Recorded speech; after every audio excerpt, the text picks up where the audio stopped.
उस स्कूल को जहाँ झारखंड की सबसे अधिक बच्चियां पढ़ती हैं 9, 10, 11, 12 में।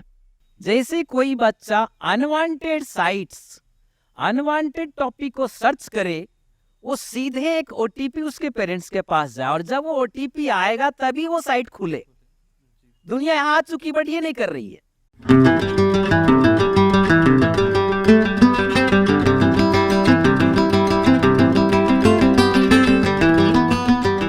नमस्कार, मैं अभयराज और आप देख रहे हैं आपकी सभा। किसी भी राज्य या किसी भी देश की जब हम विकास की बात करेंगे तो उसमें सबसे जो अहम भूमिका होगी वह होगी शिक्षा की।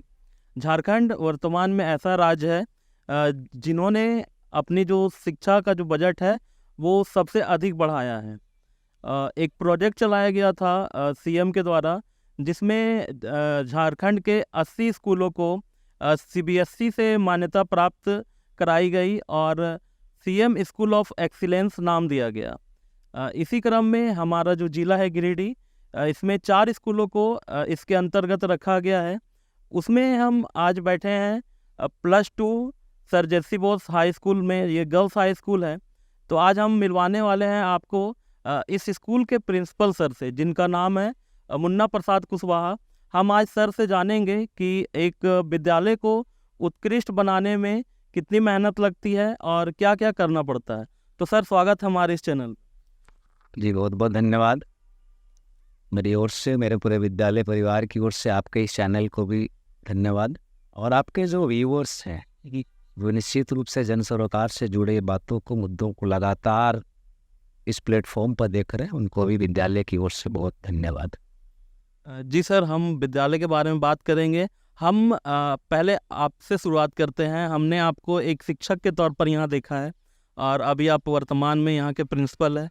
तो सर, हम आपके बचपन से शुरुआत करेंगे कि सर का बचपन कैसा था। अभावपूर्ण बचपन था या कैसे सुख सुविधाओं से पढ़ लिख कर वो यहाँ तक पहुँचे, इसके बारे में? जहाँ तक बचपन का सवाल है, अच्छा था। पारिवारिक पृष्ठभूमि ठीक थी, सामाजिक थी, और एक ऐसे परिवार से ताल्लुकात रखता हूँ जो सामाजिक सरोकारों से उस वक्त भी जुड़ा था, आज भी जुड़ा है। पढ़ाई लिखाई को लेकर के प्राइमरी स्कूल्स हमारे गांव में थी 1 to 5 का, जिसमें हम लोग बोरा लेकर स्कूलों में जाते थे और बैठते थे। शनिवार का दिन सफाई का, स्कूल की पुताई और गोबर से ज़मीन की, वो सब स्कूल के स्टूडेंट्स किया करते थे। उसके बाद हमने +2 के लिए, 10th के लिए एक बगल में भरकट्टा हाई स्कूल है, वो अच्छा स्कूल माना जाता था उसमें, स्टेट बोर्ड का। वहाँ हॉस्टल थे सरकार के, मैं वहाँ ज्वाइन किया और 8, 9, 10 मैं उस स्कूल से पढ़ा। 10 के बाद 11, 12 और कॉलेज हमने अपने तुरंत नए खुले हुए कॉलेज, सरिया कॉलेज था, वहाँ से मैंने किया ग्रेजुएशन और master degree Vinoba Bhave university से हमारी हुई है। इन दिनों में पारिवारिक पृष्ठभूमि बहुत मजबूत, आर्थिक नहीं थी, सामाजिक हम बहुत मजबूत थे, लेकिन आर्थिक पृष्ठभूमि वही कि ग्रामीण थी, किसानों की थी। कुछ परिवार में सरकारी नौकरियां थी, बट इतने अधिक आय नहीं है कि आपको हर बच्चे को बहुत अच्छा मनचाहा उनके चॉइस का जो सिलेक्शन है उसको उपलब्ध कराया जा पाए। लेकिन लोगों का प्यार, प्रेम परिवार का ऐसा रहा कि हम लोग कोशिश किए। सर, पढ़ाई कंप्लीट होने के बाद आपने इसी प्रोफेशन को क्यों चुना?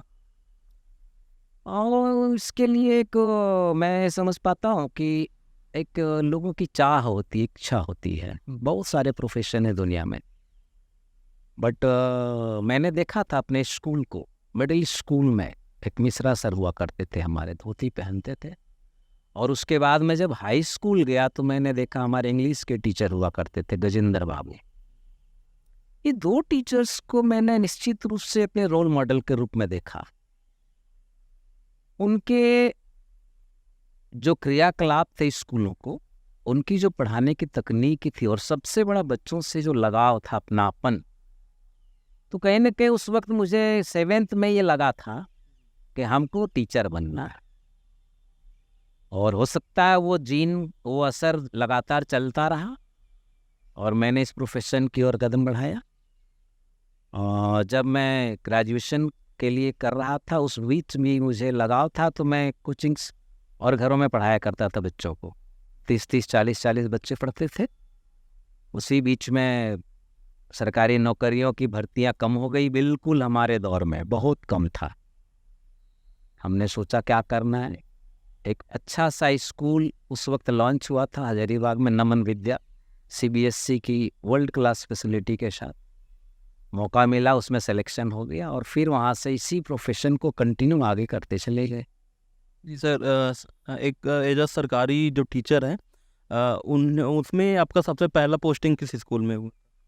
मैंने नमन विद्या के बाद सबसे पहली पोस्टिंग हमारी इसी स्कूल में हुई है और मैं यहीं हूँ अभी तक। एज ए शिक्षक मैंने यहाँ काम किया है। और शिक्षक कहने को तो बड़ा सिंपल सा शब्द होता है, लेकिन मैंने अनुभव किया है इस स्कूल में। उस स्कूल को जहाँ झारखंड की सबसे अधिक बच्चियाँ पढ़ती हैं 9, 10, 11, 12 में, मैंने देखा है बहुत नज़दीक से इन 12 सालों में कि यहाँ पढ़ने वाली बच्चियाँ 80% बच्चियाँ अभावग्रस्त परिवार से ताल्लुक़ रखती हैं। और जब मैं उनको देखा, मैंने बहुत नज़दीक से उनको देखा, कभी जूते के लिए रोती है, कभी वो परेशान होती थी किताब नहीं है, कॉपी नहीं है सर, हम नहीं खरीद पाए। कोशिश किया है हमने कि एक अपनी तरफ से जो बन पाता है, ताकि खुद को भी सुकून मिले, बच्चे को भी उसका लाभ मिलता चला जाए। और अब तो बड़ी खुशी की बात है कि सरकार ने निःशुल्क ड्रेस, कॉपियाँ, किताबें सब कुछ देना शुरू कर दिया है। अभी आपके विद्यालय में लगभग कितनी बच्चियां पढ़ती होगी? हमारे विद्यालय में अभी 9, 10, 11 और 12 मिला के 2400 करीब बच्चियाँ हैं। सर, किसी भी विद्यालय के लिए डिसिप्लिन तो बहुत ज़रूरी होता है, लेकिन डिसिप्लिन के साथ जैसा आपने बताया कि जो अभाव हो जाता है, कि जो आर्थिक अभाव हो जाता है, तो एक शिक्षक को, मैं सिर्फ सरकारी स्कूल का ही बात नहीं कर रहा हूँ, गैर सरकारी विद्यालयों में एक शिक्षक को कैसे समन्वय बनाना चाहिए कि एक डिसिप्लिन भी मेंटेन करना है और जो अभाव है, आर्थिक अभाव, तो उसे भी ये समझते बूझते चलना चाहिए कि उसमें कैसे समन्वय होना चाहिए? देखिए, सबसे पहले इसमें हमें ये जानना पड़ेगा कि टीचर है क्या, टीचर है कौन, who is a teacher. When we talk about a teacher, the simple thing comes, it is the God who makes man, but it is the teacher who makes gentleman. अब इतनी बड़ी differences यदि हमारी विरासत रही है कि शिक्षकों को, गुरु को ईश्वर से भी ऊपर का दर्जा मिला, तो कुछ न कुछ तो रोल जरूर रहा होगा टीचर्स का, गुरुओं का। और वही तो गुरु का काम है, अभावग्रस्त जिंदगी में तालमेल बैठाना, रास्ता प्रशस्त करना, उन विद्यार्थियों के लिए मार्ग दिखाना और खुद एक रोल मॉडल के रूप में कोशिश करना। ये नहीं कि मैं एक टीचर हूँ, मेरा काम है ऑर्डर देना, मैं ये कर रहा हूँ, ये कर लो, वो कर लो, ऐसा नहीं है। एक बच्चे को अभाव है 200 रुपये का, यदि उसको जूता नहीं खरीद पाया, तो हम उस बच्चे को कैसे मोटिवेट करें पेरेंट्स के साथ बात करके, कि वो पेरेंट्स जो उसके अनावश्यक खर्च हैं वो 10 दिन बंद कर दे। वो बच्चा जो अनावश्यक रूप से अनवांटेड चीज़ों पर खर्च कर रहा है 10-15 रुपये रोज, वो बंद कर ले और एक सप्ताह में वो अपना जूता खरीद सकता है। तो ये मोटिवेट करना सबसे बड़ा रोल है टीचर्स का, because teacher is first, when we think of a teacher, he should be the best friend of the student। और तब जब आप फ्रेंड बन जाएंगे तभी कोई बच्चा आपसे अपनी बात शेयर करेगा, डर से शेयर नहीं करता कोई। और जब उनकी बातों को आप समझ पाएंगे तो उन्हें समझाना एज अ फिलोसोफर, बेटा कैसे इससे हमको ओवरकम होना है, कैसे इस रास्ते से बाहर निकलना है। और तब जब हमें लगता है कि अब ये मेरी बातों को पकड़ रहा है, समझ रहा है, then the role of a teacher comes like a guide. तब वो उस बच्चे को गाइड करना शुरू कर लेता है कि अब वो रास्ते पर चल पड़ेगा। तो ये चीज़ें हैं जिससे बच्चे के ऊपर पहले आपको भरोसा पैदा करवाना पड़ेगा बच्चों के प्रति, और बच्चे जब आप पर भरोसा कर लेंगे, तो मैंने देखा है, यहाँ देखा है, यदि बच्चा आप पे भरोसा कर लिया तो पीछे मुड़कर नहीं देखा, वो आगे चलता गया। सर, जैसा कि हम बैठे हुए हैं, हमारे आसपास जो फूलों का जो डेकोरेशन है, जो बगीचा लगा हुआ है, ये सारी मेहनत जो है भले ही कामगारों द्वारा किया जा रहा हो, लेकिन ये जो गाइड हो है ये आप ही करते होंगे। तो सर हम और सारे स्कूल जाते हैं, ऐसा मेंटेनेंस हमें नहीं देखना मिलता है। तो इसमें आपको क्या अधिक और समय देना पड़ता है? इसको मेंटेन करने के लिए आपको क्या करना पड़ता है? निश्चित रूप से यदि कुछ आप एक्सीलेंस करना चाहते हैं, डिफरेंस करना चाहते हैं, then you have to pay, you have to spend extra time. Extra चाहिए तो एक्स्ट्रा करना पड़ेगा। The school are begins at 8 and by 3। अब 8 से 3 के बीच यदि हम रह जाएंगे तो रूटीन लाइफ चला जाएगा। तो यदि मुझे कुछ एक्स्ट्रा करना है तो मुझे कुछ एक्स्ट्रा टाइम स्कूल में देना पड़ेगा, एक्स्ट्रा कुछ सोचना पड़ेगा। और मैं कोशिश करता हूँ समर्पित होकर के ईमानदारी से कि स्कूल को सोच पाऊँ। यदि इतनी बड़ी जिम्मेदारी मेरे कंधे में है, जिस पर 2500 बच्चों का भविष्य टिका है, मेरे एक कुछ अच्छा प्रयास कर लेने से बेहतर हो तो मेरे लिए इससे बड़ी खुशी कुछ नहीं हो सकती। सर अभी आपके स्कूल में क्या क्या सुविधा है जो आप बच्चियों को प्रोवाइड कर रहे हैं? हाँ, ये जब से माननीय मुख्यमंत्री की परिकल्पना स्कूल ऑफ एक्सीलेंस की आई, जिसमें यह विद्यालय चयनित हुआ, और उसके बाद से अभी तक एक निजी विद्यालयों की जो सुविधाएं होती हैं, चाहे वो फैकल्टी की बात हो, आज हमारे पास हाईली एक्सपीरियंस्ड फैकल्टी है। हमारे पास बच्चों के लिए आज का ज़माना स्मार्ट क्लास का, डिजिटल बोर्ड की है, वो उपलब्ध सरकार ने करा दिया। हमारे पास non stop power supply, 0 hour cut बिजली, 50 किलोवाट सोलर सरकार ने उपलब्ध करा लिया। गार्डनर सरकार ने दिया, गार्ड सरकार ने दिया। और तो और अब स्कूल लगातार एकेडमिक परफॉर्मेंस कैसे बेहतर हो, इसलिए सरकार की जो प्लानिंग चल रही है, चाहे वो असेसमेंट मंथली हो, वीकली हो, और स्कूल लेवल पर हमने जो एकेडमिक प्लानर सालों भर का होता है वो भी चालू है। और हम पूरी कोशिश कर रहे हैं, हमारी पूरी टीम उस एकेडमिक प्लानर को ज़मीन पर उतारने में दिन रात लगी हुई, और हम अभी तक बहुत हद तक सफल हुए। सर अगर कोई विद्यार्थी कमज़ोर है तो उसे मैनेज करना कि जितनी जो स्कूल टाइमिंग है उसमें तो शिक्षक सभी को पढ़ाएंगे, जो कुछ बच्चे जो कमज़ोर हैं उन्हें आप कैसे मैनेज करते हैं? 2-3 चीज़ें हैं, मैं बहुत बड़ी बात इस पे नहीं कह रहा, और वो सच में कहना नहीं चाहिए। टीचर्स के ऊपर ये बड़ी जिम्मेदारी होती है। हम टीचर्स के साथ बैठते हैं, डिस्कस करते हैं, और बहुत सारे टीचर्स हैं, डिवोटेड हैं, जिन्होंने उन बच्चों के लिए जब उनकी घंटी खाली है, लीजर है, तब उनसे वो इंटरेक्शन कर लेते हैं। और अभी हमने बेहतर रिजल्ट कैसे कर पाएँ, तो हमने एक फॉर्मूला अपनाया हुआ है इस स्कूल के लिए, टीचर्स के साथ मीटिंग करके, कि एक क्लास के बच्चों को 4 ग्रुप हमने बनाया।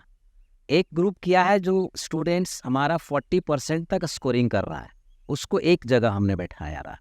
दूसरा जो 40 to 50% स्कोरिंग कर रहा है, तीसरा जो 50 to 70% स्कोरिंग कर रहा है, और चौथा जो 70 to 100% के स्कोरिंग में है।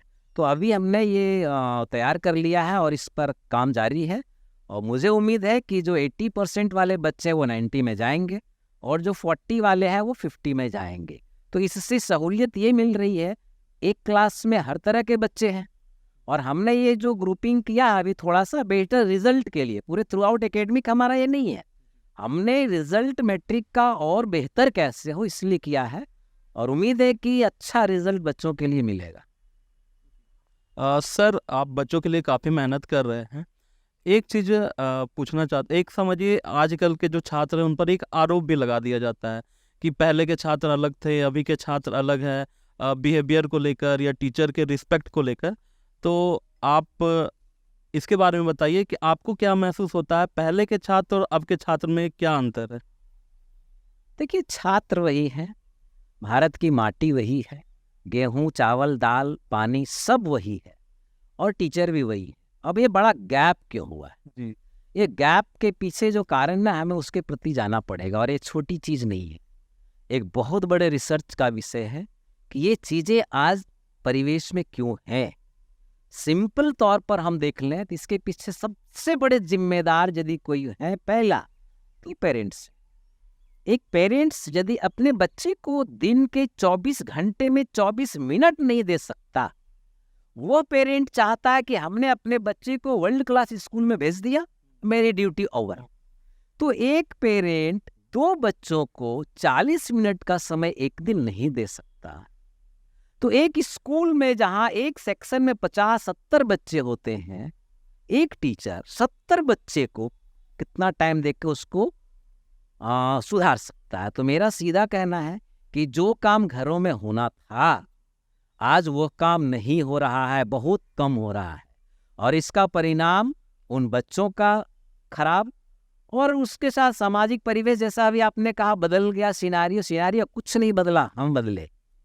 प्रकृति वही है, सब कुछ वही है, हम बदल गए, स्टूडेंट्स बदल गया, और उसके पीछे कहीं ना कहीं जहाँ से फर्स्ट स्कूल है जो बच्चे का, घर वो बदल गया। घर सुधर जाएगा, बच्चा सुधरेगा, स्कूल फिर ट्रैक पे दौड़ पड़ेगा। जी। एक और चीज़ है, मोबाइल क्या जो कितना % बच्चों को डिस्ट्रैक्ट कर दिया अभी के टाइम में? देखिए, इस बिंदु पर जब हम चलते हैं तो कहीं ना कहीं हर चीज़ के पॉजिटिव और नेगेटिव एस्पेक्ट्स होते हैं।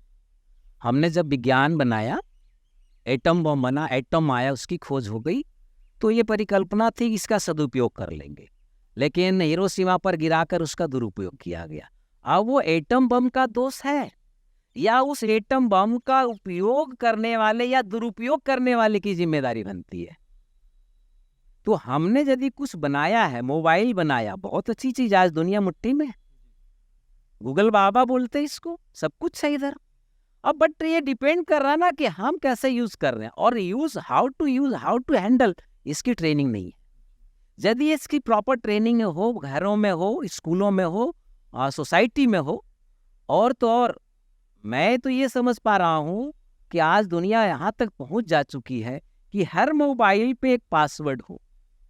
जैसे कोई बच्चा अनवांटेड साइट्स, अनवांटेड टॉपिक को सर्च करे, वो सीधे एक ओटीपी उसके पेरेंट्स के पास जाए, और जब वो ओटीपी आएगा तभी वो साइट खुले। दुनिया यहाँ आ चुकी, बट ये नहीं कर रही है। फिर ये जो हम गीत गाते हैं ना, वो बच्चा ऐसे देखता रहता, वो करता रहता, वो खत्म हो जाएगा। सिंपल सा फॉर्मूला है, एक फॉर्मूला डेवलप करे ना, भारत में एक से एक IT प्रोफेशनल्स है, कि जब कोई भी बच्चा unwanted website, unwanted site, unwanted videos खोले, तो उसका पेरेंट्स के साथ मोबाइल कुछ ऐसा सॉफ्टवेयर कनेक्टेड हो कि वहां OTP मांग ले, खत्म हो जाएगा। लेकिन हम ये पिछले 8 सालों से रो रहे हैं, मोबाइल बून और बैन। अरे सब भैया, अच्छा तो माचिस भी अच्छा है, माचिस भी खराब है।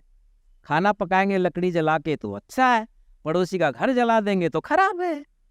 ये चीजें हैं, लेकिन एक हद तक बहुत डिस्ट्रैक्ट करता है ये मोबाइल, खासकर टीनेजर्स को। जहाँ तक मैं समझ पा रहा हूँ, एज अ टीचर, मैंने पहले भी CBSE के अच्छे स्कूलों में अपना टाइम दिया है, सेवा।